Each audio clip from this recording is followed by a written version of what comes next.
Go. What is up, YouTube? This is DBZ439 coming at you with the World Championship Dinomist deck profile. That's right. I used Dinomist to win a World Championship event at my locals today, and I'm so excited. And here's the proof, because people are wondering if I actually did it. But as you can see here, there's the sticker right here on this envelope. I didn't even open it. But yeah, that's the verification, the playmat here, you know, the deck divider, and I won this from a raffle too, you know, so that's crazy. But yeah, that's the proof that I won today. And if you want further proof, later on, I think sometime tomorrow, Limitless Gaming on their Facebook page will post a thing for this. So anyways, without any further ado, let's go on with the deck profile. I don't want to take too much time. And yeah, here we go. Here's the deck profile. I'm going to start off with the main deck, obviously. We're going to start off with the triple Dinomist Rex. I'm not going into full details on what each card do. I mean, I've posted plenty of Dinomist deck profiles. But just briefly, all the scale 6 Dinomist cards, anytime a card would target a Dinomist card, you can negate the card and destroy the scale instead. This is pretty good. It helped me out today because it's non-shuffling target effect. The non-shuffling effect is really good because I can shuffle anything from the field or deck after I attack it, and then attribute a Dinomist monster afterwards. This card put in some pretty good work today. Next, I played the triple Brachion. It's the best way to explain it's the Cyber Dragon. The next, one of the best Dinomist cards, it's the Ceratops, and pretty much if I only control Dinomist cards besides him, I can special summon him for free. So he helps me summon Electromite really easily. Next, I run the triple Terran. And then before I forgot, the scale 3's effects. Anytime a Dinomist card would be destroyed by battle card effect, I can destroy the scale 3 card instead. So that's really good. And anytime he destroys a monster by battle, I get to search. So he helped me out a lot today. Then I played the triple Plesios. For each Dinomist card I control, all my post monsters lose 100 attack and defense. And so that's pretty neat. And then, yeah, that's just for the Dinomist. I believe that's only 15 Dinomist cards. I don't run the Stego and Ankylos. I think those cards suck. Instead, I run like 9 Turbo cards. So here we go. I run triple Abyss Curtain Raiser.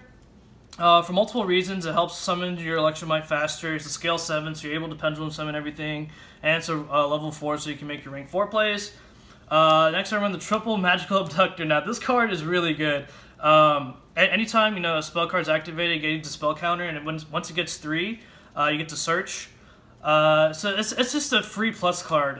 Shout out to Triff Gaming for this idea, because without this, I wouldn't have won. And it's a scale 3, so you can pendulum summon your stuff, and it's a level 4, so that's great. Next, I'm gonna run the spiciest tech. It's a Speedroid Passing Glider. Now, some people say that you should side this card, but I just main decked it because if I won the dice roll, then it'd be really good. But pretty much, if there's no monsters on the field, I can special summon him for free. So it helps me get to Electromite faster. Also, it's a scale 3, so I'm able to pendulum summon stuff. It's a level 5, and it's a machine, so I can go into Cleek4 Genius or Cyber Dragon Infinity. And for the last of the pendulum monsters, I run the 1 Rescue Hamster.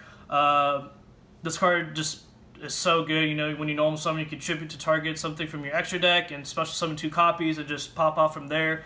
I run a grand total of 25 pendulum cards and 12 low scales and 12 high scales, excluding this card.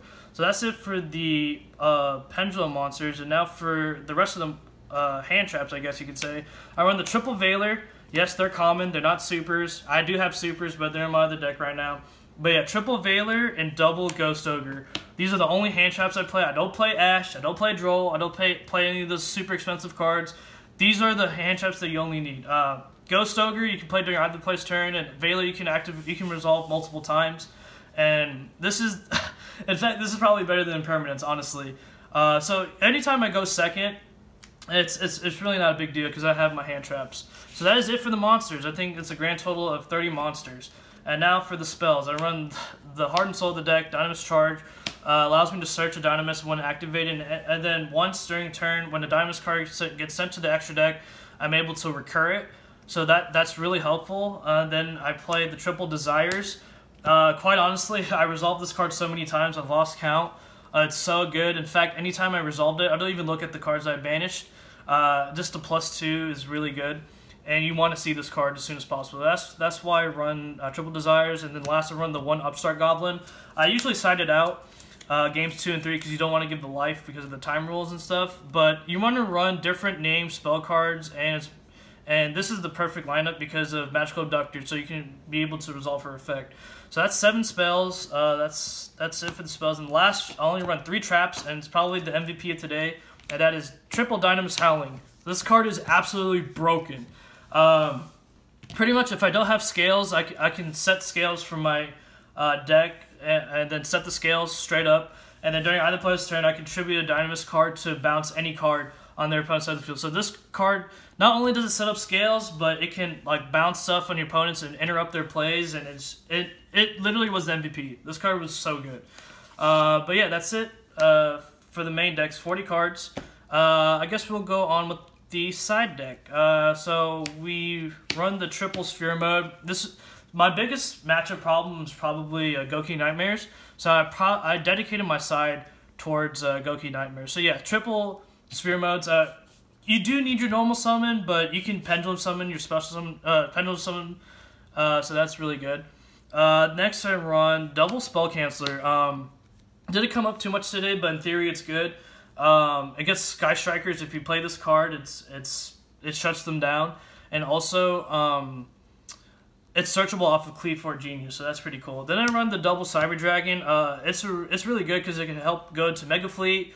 It can be used for Cyber Dragon Infinity, and yeah, it's Cyber Dragon. And then next I run the double Gamma Seal to get rid of problematic monsters.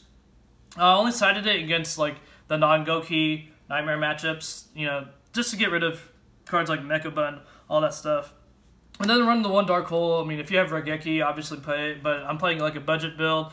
And that's the funny thing, I took a budget deck, you can tell this deck's not worth much, and I beat all the meta decks, So that proves something. And then I run the double MST. I don't run Twin Twister. Reason being is because Twin Twister makes you discard a card, and you need all the resources you can. And also, some people are arguing to run Red Reboot.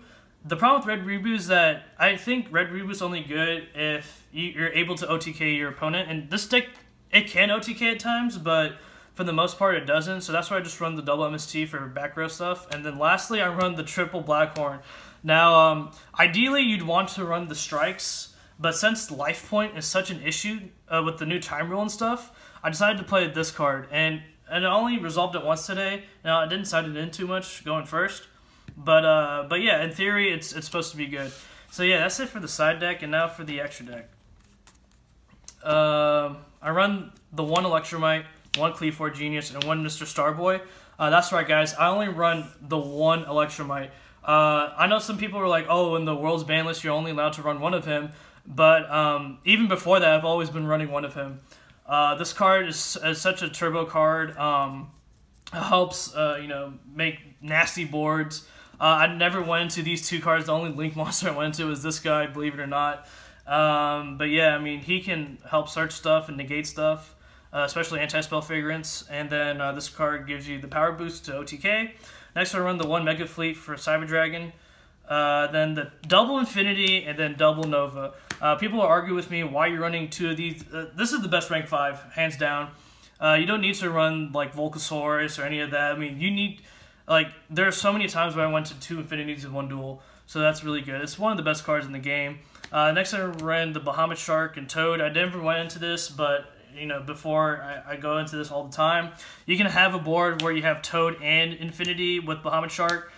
So you'll have Electromite with Infinity with the Bahamut Shark, and then you use Infinity's effect to take the Electromite, and then use Bahamut Shark's effect to summon the Toad. So that's really neat. So that's 2 negates. And then next I run the one Ragnar Zero. It helped me win one duel today. With the Plesios, allows you to destroy a face-up card on your opponent's side of the field and draw cards. So that's really nice. One Cowboy for the time rule, and also won me a game straight up. My opponent had 600 life points. I went to Cowboy for a game. And then the one Dweller. This card is absolutely broken in this format. I think it's one of the best rank 4s right now. It shuts down Gouki Knightmares and a lot of other decks. It's just so good, so easy to make. And since it has a water material with it, it'll have 2200 attack, so that's really useful. One tornado dragon for the problematic back row I went to a couple of times today, and then the one shark I never went into it. But reason being I run this card is because sometimes you have a tough time getting over like big monsters, so you'll need to summon this to get over that. But yeah, anyways, and just for one last time, I just wanted to show you guys that, you know, I won the World Championship 2018 playmat. You know, the deck divider. I won this through a raffle, which was funny. And then this right here is the proof. What the sticker right here, I didn't even open it. But yeah, that's the proof right there. And once again, YouTube, thank you so much for watching. If you have any questions or anything like that, please post it down below in the video. I know I missed a lot of things in this video, and I want to talk more. But I think we're just running out of time. And if once again, hit that like button, subscribe button, do whatever, share the video. And this is DBZ439. Have a nice day.